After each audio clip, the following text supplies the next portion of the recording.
Bienvenidos y bienvenidas a nuestro podcast educativo Raíces del Saber. En este capítulo, Educación Preescolar en Ecuador, Oportunidad o Privilegio. Mi nombre es Crisu Yauri y en este espacio de diálogo crítico analizaremos esta problemática desde distintas miradas.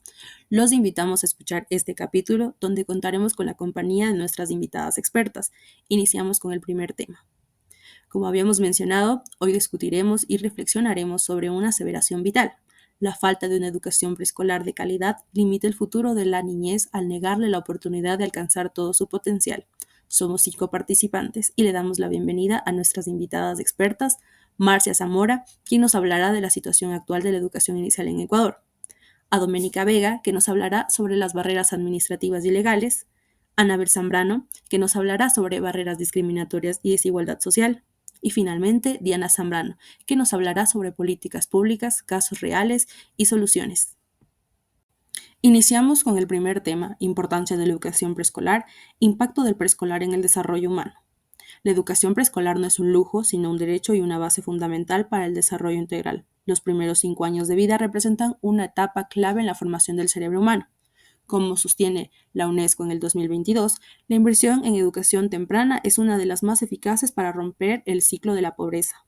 Comenzar bien es clave. En esta etapa, el niño no solo aprende, sino que se transforma. Durante esta etapa también es importante que los niños desarrollen habilidades simbólicas, cognitivas y sociales. Además, la socialización temprana favorece la empatía, la resolución de conflictos y la autonomía. La educación preescolar tiene un rol crítico en el desarrollo humano integral, ya que durante los primeros 5 años de vida se forman las bases neurológicas, cognitivas, emocionales y sociales, que determinan las trayectorias educativas de vida de una persona. Según Barzallo, Sadbay y Tenelema, Tamay 2024, la educación inicial constituye una etapa clave para la adquisición de habilidades básicas que influyen directamente en el desarrollo del futuro del individuo.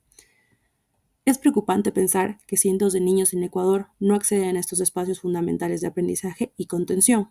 La educación inicial no se trata solo de aprender letras o colores, sino de construir capacidades humanas. Una vez que entendemos la importancia de la educación preescolar, le damos la bienvenida a este podcast a Marcia Zamora. Un gusto tenerte con nosotros, Marcia, te escuchamos. Gracias, Cris. Es un gusto estar aquí y compartir con ustedes mis conocimientos. Como ya saben, mi nombre es Marcia Zamora y hoy le voy a hablar sobre la situación actual de la educación inicial en el Ecuador. Actualmente, uno de los desafíos más grandes que enfrenta el país es el acceso desigual a la educación en la primera infancia. De acuerdo con cifras recientes del Instituto Nacional de Estadística y Censo, INE, en 2023, más del 40% de los niños y niñas entre 3 y 5 años no asisten a un centro de educación inicial. Esta situación existe en comunidades rurales y zonas urbanas marginales, donde los centros educativos suelen carecer de infraestructuras adecuadas, de materiales pedagógicos apropiados y personal docente especializado. La brecha entre la política pública y la realidad cotidiana es evidente y limita profundamente las oportunidades de desarrollo de miles de infantes. A esto se suma la falta de un acompañamiento integral que articule a las familias, instituciones educativas y organismos del Estado.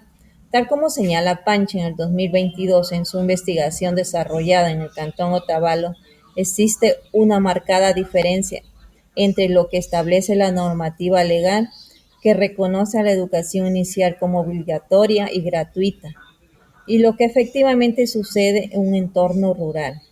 La escasa presencia de programas estatales y en estos sectores, junto a la débil gestión institucional, perpetúa la exclusión de los más pequeños del sistema educativo. Esto no solo vulnera un derecho fundamental, sino que además pone en riesgo su desarrollo cognitivo, social y emocional desde etapas muy tempranas. Gracias, Marcia, por tu valioso aporte. Es impresionante pensar que en pleno siglo XXI tantos niños queden fuera del sistema educativo. No es una cuestión de caridad, es un tema de derechos y de justicia social. Ahora le daremos paso a nuestra experta Doménica Vega. Es un gusto que nos acompañes el día de hoy. Bienvenida. Bueno, buenos días a todos. Muchas gracias por la invitación. Mi nombre es Doménica Vega y les voy a hablar sobre las barreras administrativas y legales que sufre nuestro sistema de educación preescolar en el Ecuador. Ahí entra otro gran problema. En Ecuador, la educación preescolar enfrenta barreras administrativas y legales que dificultan su acceso y calidad. Estas barreras incluyen la falta de infraestructura adecuada, por ejemplo, esto especialmente en las zonas rurales. También la limitada formación de docentes para atender a niños con necesidades especiales y la insuficiencia de recursos didácticos e inclusivos. También las desigualdades socioeconómicas y geográficas que afectan el acceso a servicios básicos y la tecnología. Además, existe un déficit de más de 3.000 docentes especializados en primera infancia. Y legalmente, en el artículo 344 de la Constitución del Ecuador, establece que la educación inicial es obligatoria y gratuita. Sin embargo, no hay mecanismos eficaces que aseguren su cumplimiento, ni sanciones claras cuando el Estado falla. También, hablando de barreras legales, existen vacíos legales en cuanto a la adaptación curricular y los criterios para la inclusión de los niños con necesidades especiales, lo que puede generar una confusión en las instituciones educativas.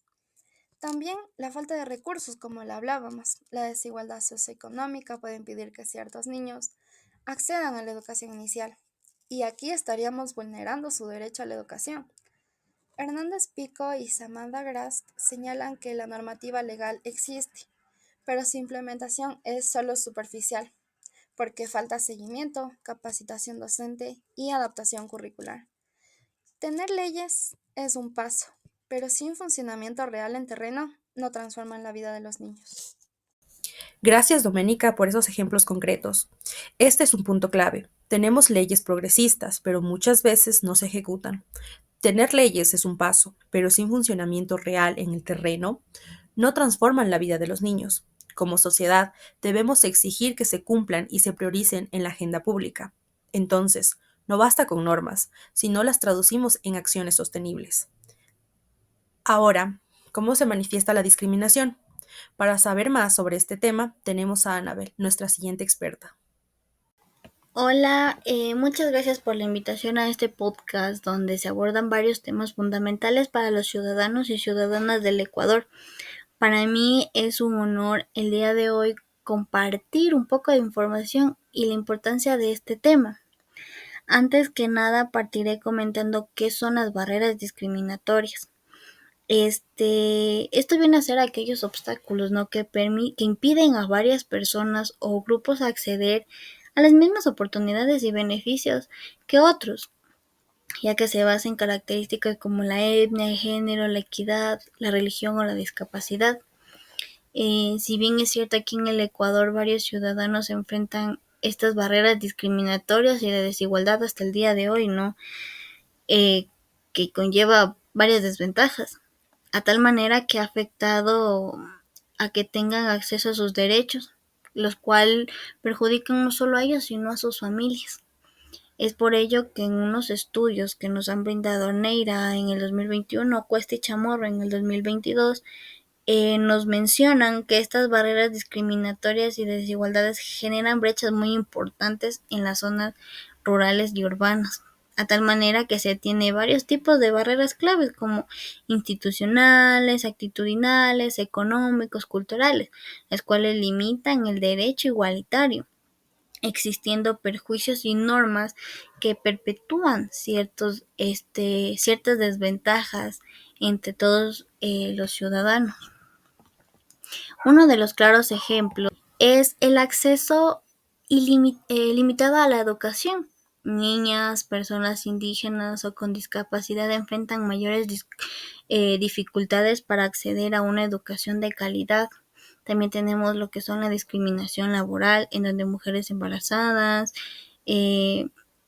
personas de diferentes etnias pueden recibir salarios más bajos o ser excluidos de ciertos empleos. También tenemos lo que son las barreras arquitectónicas, que son las personas con discapacidad física, las cuales encuentran dificultades para acceder a edificios públicos o transportes. Hablando con respecto a la desigualdad social, en el Ecuador viene a ser un fenómeno complejo que refleja injusticias tanto históricas como estructurales, donde la falta de equidad limita el bienestar y el desarrollo de amplios sectores de la población, no sobre todo las más vulnerables. Sin embargo, la desigualdad se manifiesta en diferentes ámbitos como lo económico, lo social, lo cultural, lo educativo y lo de oportunidades. Aparte de ello, también tenemos aquellos factores que perpetúan la desigualdad entre estructuras económicas, los prejuicios y estereotipos que existen aquí en el país que afectan a varios ciudadanos, ¿no? También tenemos lo que son la falta de políticas inclusivas, es decir, ausencia de leyes o programas que promuevan la equidad y sobre todo respalden el derecho del ciudadano o ciudadana ecuatoriano. Lo cual todo esto, estas barreras y desigualdades nos han llevado a que tengamos consecuencias como lo es la pobreza, la exclusión social, bajo autoestima de las personas y sobre todo problemas de salud mental.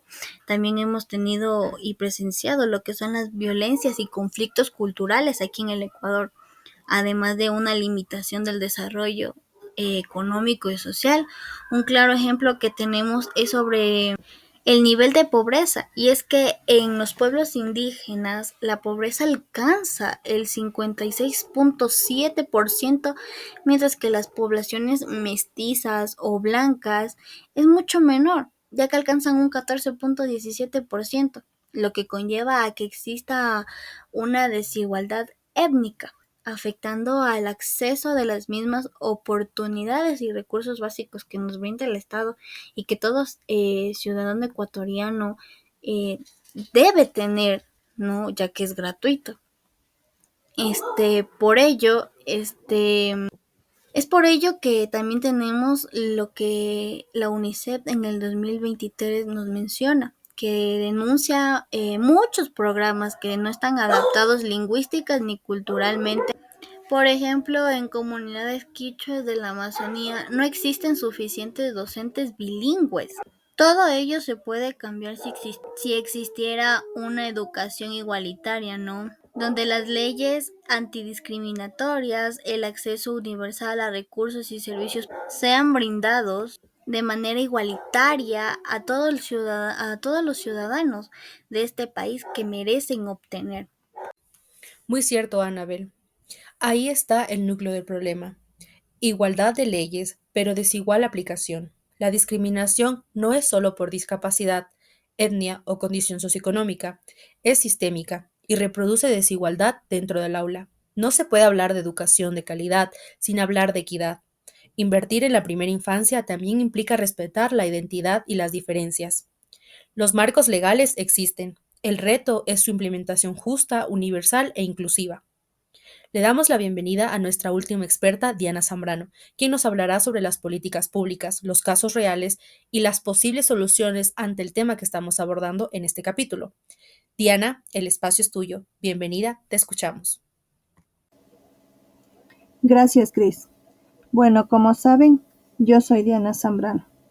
Me alegra muchísimo compartir este momento con ustedes.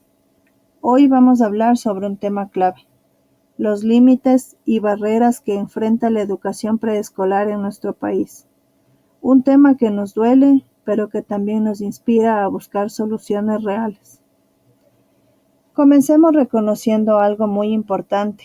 La educación en la primera infancia no es un lujo, es un derecho, y no cualquier educación, una que respete, acompañe y potencie el desarrollo integral de niñas y niños desde sus primeros años. Sin embargo, en la práctica esto no siempre sucede. Afortunadamente, hay iniciativas que marcan el camino. Según informes de Planificación Nacional, los centros de desarrollo infantil han logrado impactos positivos en aspectos como la nutrición y el desarrollo motor de los niños. Pero ¿cuál es el problema? Que muchos de estos programas no cuentan con la continuidad ni el financiamiento necesario, sobre todo en las zonas rurales donde las brechas son mucho más evidentes. Y es aquí donde entran nuestras propuestas concretas. Primero, nuestra primera propuesta es el financiamiento sostenido para los centros de desarrollo infantil, con un enfoque claro en las zonas rurales y sectores vulnerables. No se trata solo de abrir centros, sino de mantenerlos con calidad, con personal capacitado y con los recursos necesarios para cumplir su función. Como segunda propuesta tenemos la formación continua de educadoras y educadores. Temas como la inclusión, la interculturalidad y la estimulación temprana no pueden quedar fuera de la preparación docente. Cada niña y cada niño tiene una historia, una cultura, una manera única de aprender y la educación debe estar preparada para recibirlos a todos. Como tercera propuesta, necesitamos sistemas de evaluación más humanos y amplios. Por ejemplo, el trabajo del INEVAL debe ir más allá de los resultados académicos. Debemos evaluar también aspectos como la salud integral, la nutrición, el desarrollo emocional y motor. Todo eso forma parte del aprendizaje. Y finalmente, algo que es esencial, la participación comunitaria. Involucrar a las familias, líderes comunitarios y organizaciones locales en los procesos educativos garantiza que los programas sean cultural y socialmente pertinentes. Nadie mejor que la comunidad conoce las necesidades y fortalezas de sus niñas y niños. Porque si hay límites, hay barreras, pero también hay ideas, compromiso y caminos por recorrer juntos. Lo importante es que sigamos hablando, visibilizando y sobre todo actuando. Muchas gracias. Gracias por la apertura, mi Cris. Hasta la próxima. La infancia no puede seguir siendo una nota al pie de los planes nacionales. Hay que tratarla como prioridad. Gracias por visibilizar que hay caminos posibles si hay compromiso. Necesitamos igual acceso, mejores oportunidades y niños más preparados para el futuro. En este capítulo hemos recorrido cómo el preescolar impacta en el desarrollo humano, conociendo barreras legales y de infraestructura, reconociendo la discriminación como un enemigo real y planteando soluciones posibles. Para cerrar este episodio, queda claro que la falta de educación preescolar de calidad en Ecuador no es un accidente, sino el resultado de decisiones políticas, estructurales y culturales. La educación preescolar en Ecuador no debe ser un privilegio, sino un derecho efectivo. Hagamos que esto deje de ser una meta y se convierta en una realidad. La niñez no puede seguir esperando. Urge fortalecer la educación inicial con un enfoque inclusivo, intercultural y con recursos reales. Versalles Satbay y Tenele Matamay en 2024 afirman que la desigualdad social persiste en el ámbito educativo inicial y si no se implementan políticas inclusivas desde los primeros niveles, estas brechas se reproducen y se traducen en desventajas de por vida para niños y niñas vulnerables. En este sentido, entendemos y les dejamos a ustedes para reflexionar que solo con una educación preescolar universal, inclusiva y de calidad podremos cortar los ciclos de pobreza y exclusión. Gracias por acompañarnos y sigamos exigiendo que cada niño y niña tenga la oportunidad de desarrollar todo su potencial desde el comienzo. Nuevamente, gracias por acompañarnos en nuestro podcast educativo Raíces del Saber. Hasta la próxima.